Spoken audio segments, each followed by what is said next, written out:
Today I'm here with Teresa Bryce Bazemore, President and CEO of the Federal Home Loan Bank of San Francisco. She's an inspirational and talented leader who has been in this industry for more than 25 years, and I am thrilled to have the opportunity to talk to her today. Teresa, thank you for being here. Oh, it's great to be here with you, Marcia. You've been an inspiration to me as well, especially in terms of what you've done in creating mPower and how broadly you've moved it to touch so many women in the industry. Well, thank you for that. And I don't think many people know the story, but the reason Empowering You, our full-day summit, exists is because when we were in Boston and we were doing Empower events during a conference, right before a board meeting, you said, I'd like to have breakfast with you. And you encouraged me to do something more and do something bigger. So thank you for that. And we had a successful event just a few days ago, over 400 women, and it was terrific. So exciting. Yes. So in addition to being so fabulous to the Empower community, you've had a career that spans many different aspects in the mortgage industry. So could you give us some highlights and tell us how you got to the seat you're in today? Sure. So as you know, I'm a lawyer. I call it being a recovering lawyer. And I started out really not knowing quite what I wanted to do. I knew I wanted to be a lawyer in business somehow.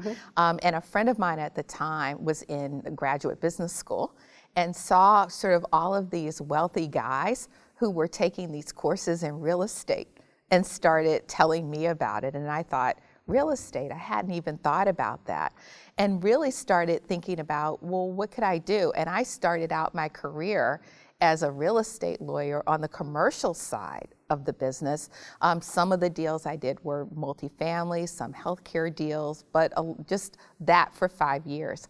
And I decided I wanted to be inside of a company to have the opportunity to be involved in the strategy.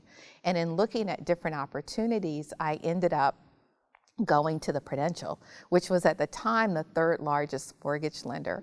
But I will tell you that when the recruiter called me and she had this description of what mortgage banking is and she read it, I said, well, that sounds deathly boring. And so she goes, so boring, you've stayed in it for the rest of your career. Stayed, right? and she said, at least go to the first interview. And after I went to the first interview, I thought, this is really interesting.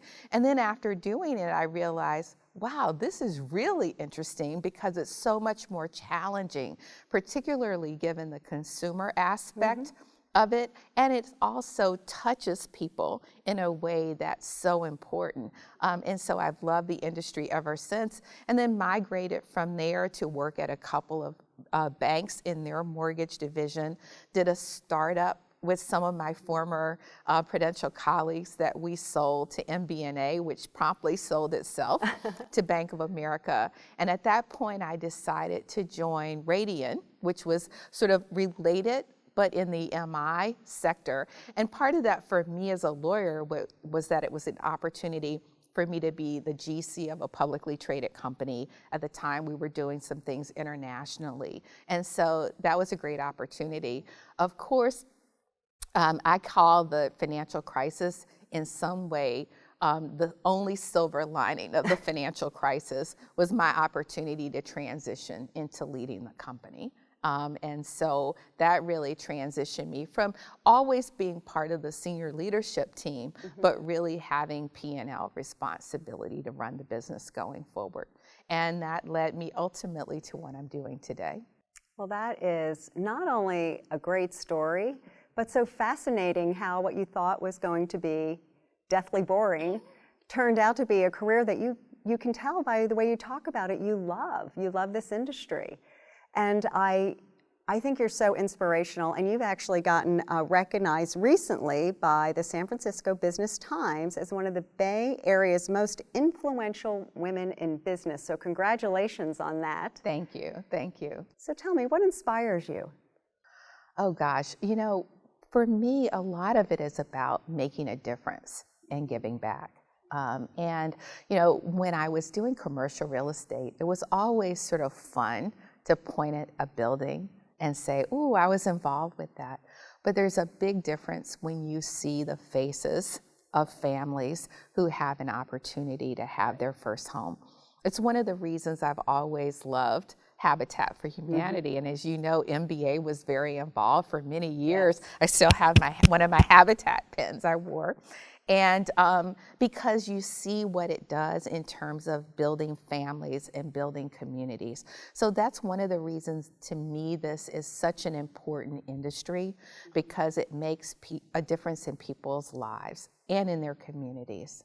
And having the benefit to have a job where you know you can help people and change their lives, it is what makes our industry so great. Absolutely.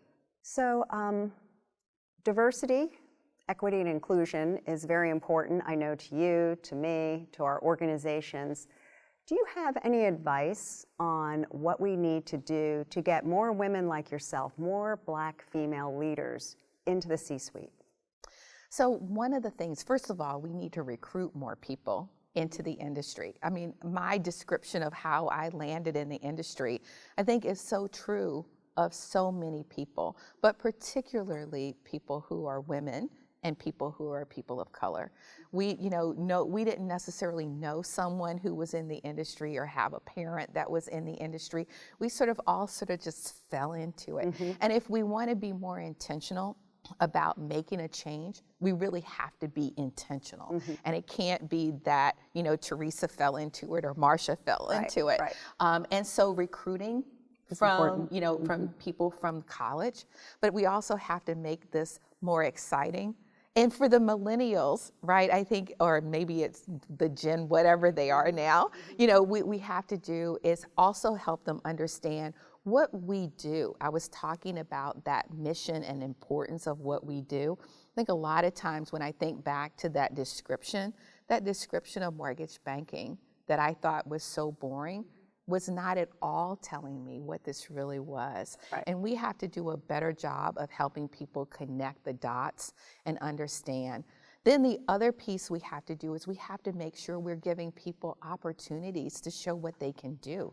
I mean, one of the benefits I had was people always invested in me and gave me opportunities to do more. And I was also willing to do those things, right? And to raise my hand to do more. And so we have to make sure that we're looking at everyone and saying, how do we develop everyone that works with us, and not just people who remind us of ourselves? Right. That's great advice. And you say you raise your hand and you always took on more, and that is so important, because as women, we have to keep stepping up and showing up. And it makes me want to ask you a question, because you're so accomplished and you're raising your hand and you're doing the hard work. Was there ever a time where you weren't recognized for that work, or you didn't get that promotion? And if so, can you tell us how you moved on from that, or what you learned from it? Fairly early in my career, I had, when I first got into mortgage banking, actually, I was coming in just being a lawyer, working with clients. In fact, I always tease Bob Broekschmidt because he was one of my early clients. So I say I know him when he was a baby mortgage banker. And look at him today. You've done a good job. But as I was going through my career, initially, I took on more and more responsibility, management responsibility for people not only in my office, but in another office. And so at some point, as you would imagine, I was being told, you're doing a great job. We don't know what we do without you. So I said, well, how about the promotion? And I was told, well, you're almost there, but just a little more time. So I gave it more time. I continued to be, very focused and doing the right things. And so a year goes by and I ask about the promotion again. And I couldn't believe my ears. And when I heard that, they couldn't promote me because there was a white guy who had started before me who had less responsibility, but he would be upset if I was promoted first. They actually told you that? They actually told me that. And I'm in the legal department, so I have a lawyer telling me that, right? And I couldn't believe it. So, of course, I didn't really know what to do with that. I think for most of us, when those kinds of things happen, you don't really know how to address it. You feel sort of powerless. And I think that's the importance of having more of these discussions so that people understand that there are ways to sort of push back. Later in my career, someone said to me, what you should do is say, did I hear that right? Did I understand what you just said to me? Right. Because it makes the other person reflect on what they actually did say.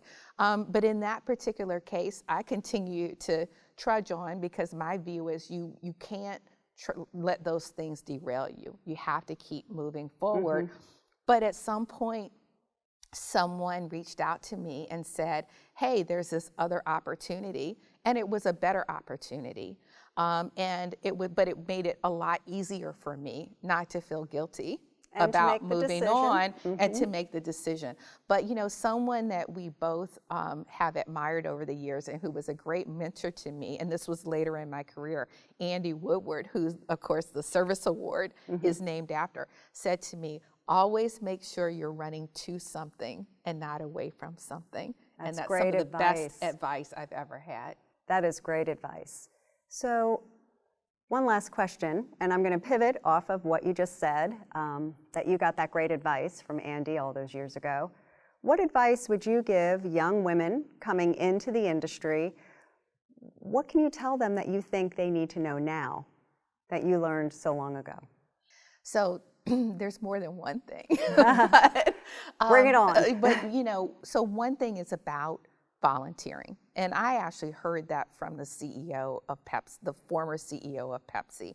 And she talked about raising her hand for a project that no one else wanted to do, and how she got recognition in the company and people saw her differently and she was seen more broadly. And of course, at some point in her career, right, it led to her being CEO. So I think, first of all, you can't be afraid of taking risks. I always talk about it in terms of calculated risks in your career and thinking about how do you do those things, because we're all capable. You can learn, you can talk to people, but you have to be willing to put yourself out there and try something different or take on a challenge that you haven't had before. So I think that's one important thing. I think also as women, we tend to not give ourselves enough credit for our abilities. So for instance, if there's a promotion opportunity, we'll look at the job description and say, wow, there are 10 things and I have 8 of them.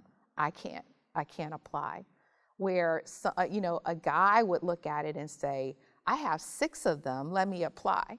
We should be. That's my job. Or that's the job I should have. Requirements, right? Yes. Right. And so I think we have to understand that and say, and think more broadly, because sometimes there are aspects and we actually do have some of those skills, but not maybe necessarily in the way it's stated, or we're not thinking broadly enough about the experience we've had. And we could have had that in other contexts, at other companies, in nonprofit settings. There are all kinds of ways that we might have had those skills. So remembering that. But 2 things I would say, calculated risk and having fortitude is the other one.